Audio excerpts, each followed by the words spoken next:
What's up, guys? My name is Chris.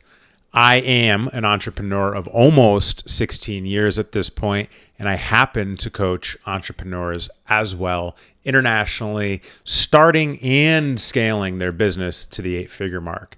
And the cool part is, if you take this advice and use these tools on your day-to-day in your business, you could do it too. So let's get into the show.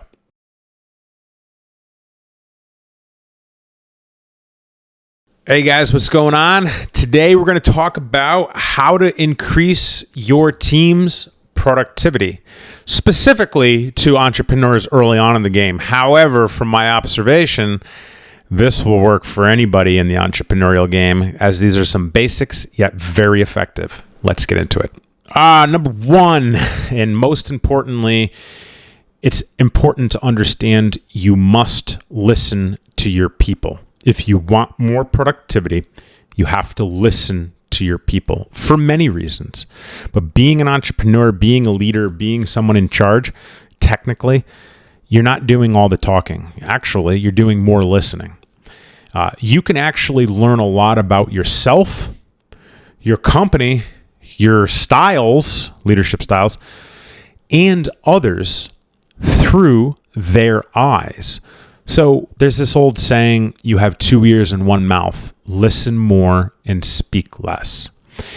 When you're listening to people, you're telling them that you care about them. Think about it. How often do we run into really good listeners?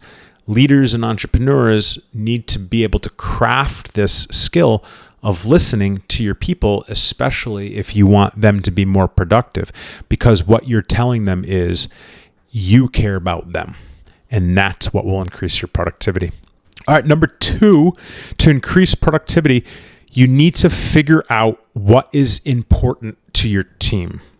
Some very common things that are important to your team are personal recognition, praise, a bigger purpose, like a company purpose, benefits, money, and don't be surprised. Most people just want to feel appreciated. It's not always just about money. You can throw money at things in the short term, but money doesn't fix things long term. People just want to feel appreciated. Okay, and lastly, to increase the productivity, your goals need to be clear and concise along with the expectations. Your goals and expectations need to be clear and concise for your team. If you want productivity, you need to have clear, concise goals and expectations.